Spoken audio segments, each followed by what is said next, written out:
Assalamualaikum warahmatullahi wabarakatuh.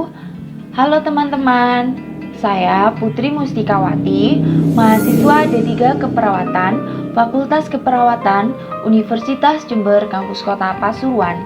Di sini saya akan menjelaskan mengenai SOP pemenuhan kebutuhan rasa aman nyaman. Di pemenuhan kebutuhan rasa aman ini terdiri dari SOP latihan relaksasi fisik, SOP backrub, SOP pemeliharaan lingkungan fisik. Baik, untuk SOP yang pertama yaitu SOP latihan relaksasi fisik, teknik nafas dalam. Dalam teknik nafas dalam ada beberapa tahapan. Yang pertama, tahap orientasi. Tahap orientasi yang perlu diperhatikan yaitu yang pertama, memberikan salam dan sapa nama pasien. Yang kedua, menjelaskan tujuan dan prosedur pelaksanaan. Yang ketiga, menanyakan persetujuan atau kesiapan pasien. Selanjutnya, memasuki tahap kerja. Di tahap kerja ini, hal-hal yang perlu diperhatikan adalah yang pertama, menjaga privasi pasien. Yang kedua, mempersiapkan pasien. Yang ketiga, meminta pasien meletakkan satu tangan di dada dan satu tangan di abdomen. Yang keempat, melatih pasien melakukan nafas perut, yaitu menarik nafas dalam melalui hidung hingga 3 hitungan. Jaga mulut tetap tertutup. Yang kelima, meminta pasien merasakan mengembangnya abdomen, jaga lengkung pada punggung. Yang keenam, meminta pasien menahan nafas hingga 3 hitungan. Yang ketujuh, meminta mengembuskan nafas perlahan dalam 3 hitungan, yakni lewat mulut, bibir seperti meniup. Yang kedelapan, meminta pasien merasakan mengempisnya abdomen dan kontraksi dari otot. Yang kesembilan, memasang perlak atau alas dan bengkok di pangkuan pasien bila duduk atau di dekat mulut bila tidur miring. Yang kesepuluh, meminta pasien untuk melakukan nafas dalam 2 kali. Yang ketiga, inspirasi, tahan napas, dan batukan dengan kuat. Yang ke-11, menampung lendir dalam sputum pot. Dan yang ke-12, merapikan pasien. Memasuki tahap selanjutnya yakni tahap terminasi.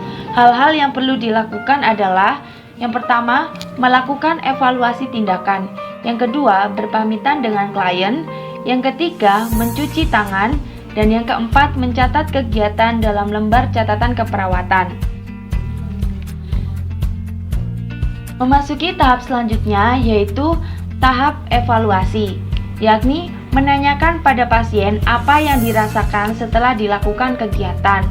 Dan tahap yang terakhir yakni tahap dokumentasi. Di dalam tahap dokumentasi, catat seluruh hasil tindakan dalam catatan keperawatan. Untuk SOP yang kedua yaitu SOP backrub. Fase kerja, persiapan alat dan bahan-bahan seperti minyak untuk masase dan handuk. Prosedur kerja, langkah-langkah yang perlu dilakukan yaitu yang pertama, jelaskan prosedur yang akan dilakukan. Yang kedua, cuci tangan.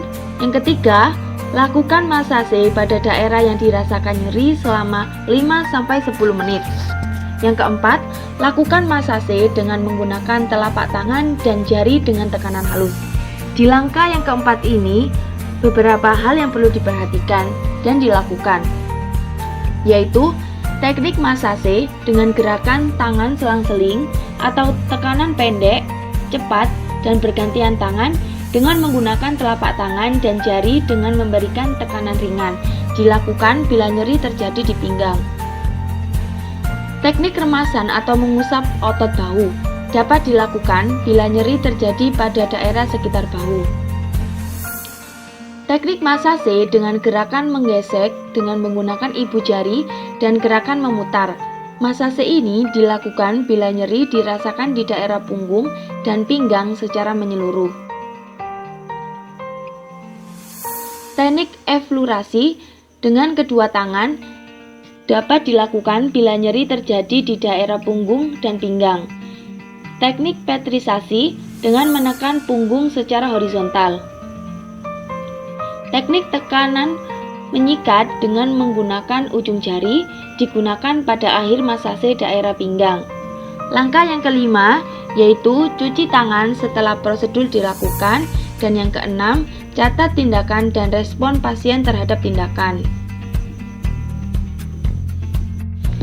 SOP yang terakhir yaitu mengenai SOP pemeliharaan lingkungan fisik. Prosedur mengidentifikasi lingkungan kerja. Yang pertama, sanitarian.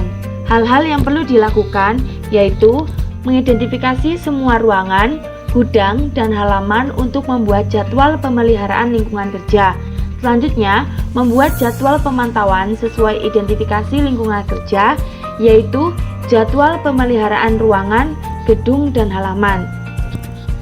Mengkoordinasi dengan bagian ruangan dan menginformasikan jadwal ke petugas yang terkait.